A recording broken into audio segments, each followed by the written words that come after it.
guys, I'm Jackie. I'm with the Scenic Regional Library, St. Clair branch, and I'm here today. I'm going to talk about preserving tomatoes. Preserving tomatoes was kind of becoming a lost art, but it's really making a huge comeback and it's trending wildly. So I thought we have a lot of people wanting to know how to do it, and I want to show you how. Getting started can be a little bit tricky sometimes. You don't know where to begin, and I'm just going to break it down for you and show you that you don't need a lot of special equipment. You just need a little bit of time. It does take time, but it actually saves time in the future whenever you go to open a nice jar of your sauce and you don't have to cook it all day. It's already done. So that will be a big time saver. It also saves money, and obviously it's healthier, and it tastes way, way better than store-bought sauce. So we're gonna get started today. We're gonna start by peeling these. I've got 25 pounds of tomatoes I'm gonna peel. I'm gonna show you that I can have this done in probably about a half an hour or less, and it's not as hard as what you think. So I'm gonna put my hair up, I'm gonna put my 80s music on, and I'm gonna get rocking.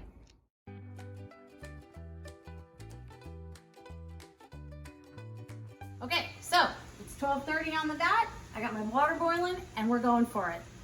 Dunk the tomatoes into the boiling water for 30 seconds.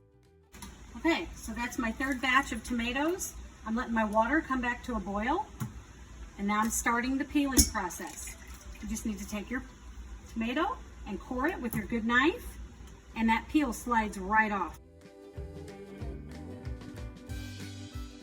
All right, it's 12:42 and I'm almost done, but I wanted to stop real quick and show you something. So you notice I used the strainer and I used the plate to carry it over there so I'm not dripping everywhere. But you might not have a strainer, and if you don't, that's not a problem. You're just gonna plop your tomatoes in to your boiling water. You can actually get more in your pot this way. Give it the 30 seconds and then fish them out with a spoon and carry them over to the sink on your plate like that. So it's 12:56 and I am finished. So I got this done in under 30 minutes. I even got my mess semi cleaned up. I did grab these. I want to show you. You can save your peels and throw them in your compost pile, but this is what I had out of this big pot. This is my waste. So we're going to take this now and I'm going to chop this up and to make it into sauce. I'm also going to freeze some of the tomatoes and show you how to do that. So we'll get our vegetables chopped and get ready to make sauce. So to freeze your whole peeled tomatoes, you're literally just going to put a few in your bag. I've already marked my bag so that I don't have to deal with a sloppy, wet bag when I'm trying to write on it. Squeeze the air out, and you're done. At this point, you can either bag and freeze the tomatoes or just stick the whole pot in the fridge and work them up the next day. Now we're ready to make the sauce. Here's everything you'll need. Okay, so the first thing you're gonna do is chop your tomatoes. If you don't have a food processor, it's fine. You just have to chop them by hand. I'm gonna pulse it, and I don't wanna completely puree it. I want it chopped. I want a little bit of chunks in there. So I just hit it like that, and you'll see there's still some chunks. Now we're gonna do our celery. I have it all chopped up into pieces in there, and I'm gonna mince it really fine. I have one green pepper. I'm gonna chop that up real fine. And green pepper, it's gonna get a little bit watery, but that's okay. We'll use the juice, because I like it minced up really fine. I don't like big chunks in my sauce. But you can do it how you like it. It's a little bit on the juicy side. We're gonna add that. Go. All right, and now I have 2 sweet onions. I'm gonna chop those up. Garlic, parsley flakes, kosher salt, and sugar.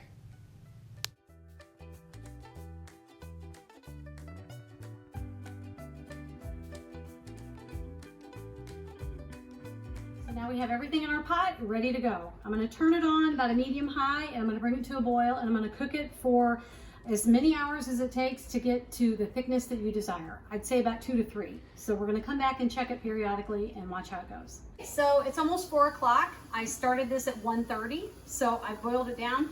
You can see how thick I like mine, and I really boiled it down good. Now I'm ready to can it. So I've got my quart jars here. I don't know how many I'm going to need, but I'm guessing 6 or 7. And I've got 2 tablespoons of lemon juice in each jar, and that is to help with the acidity level of the tomatoes. I'm going to go ahead and start canning. I'm going to use a scoop. You want your sauce to be piping hot. And you're going to fill your jars and leave about a 1/2 inch headspace, which is the top of the jar. You want to wipe down your jar lid, add the flat and that, and move it off to the side.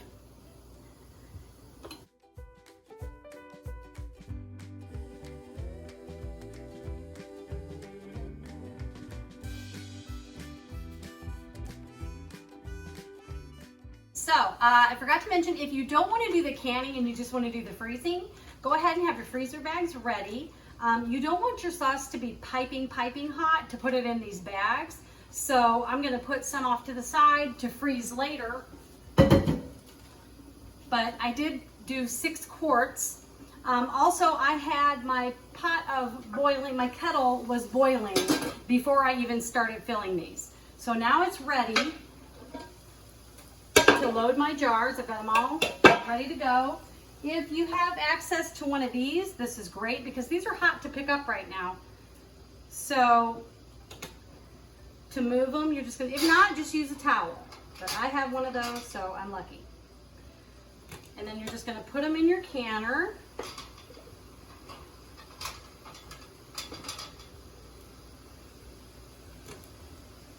And you're gonna process them for 40 minutes.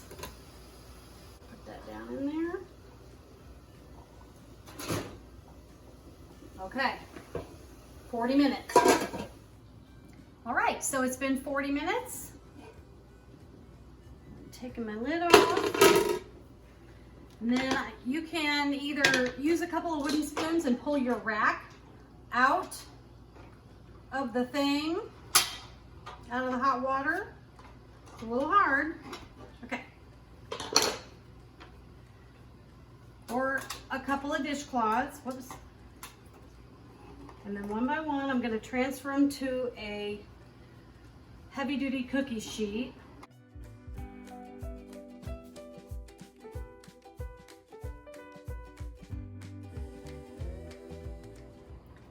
They're going to start popping pretty quickly. That's what you want. You want to hear a nice ping. Sometimes it can take a couple of hours, but it really usually happens pretty quickly. Don't push down on them. You might see a little hump. That means it hasn't sealed yet, but you'll start hearing them ping right away, and then you'll know when they're done. So let them sit just like this for a couple of hours. All right, so we have our beautiful sauce. You can see all the beautiful greens in there and garlic, of course. I wanted to tell you, I have one jar that did not seal. You can hear that? It never did pop down.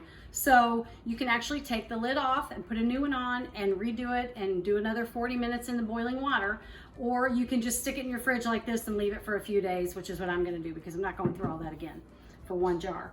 Also, I wanted to tell you that if you put a little bit of vinegar, like maybe a 1/2 cup in your pot, in your kettle, it'll prevent all of this white from getting on there. That's just calcium buildup. So I had to go through and wipe off my jars. And so if you add that vinegar, it'll prevent that from happening. You won't have to deal with it. So you want to wipe off your jars, make sure they're all clean, date them so you know if you're going to make this several times, you'll rotate it, you'll know what to eat first. Anyway, so this is a great way of saving those tomatoes. And then also I have one more way I want to show you, and that is dehydrating the tomatoes. And I have an easy step-by-step tutorial to show you right now. For the dehydrating process, you want to start with smaller tomatoes.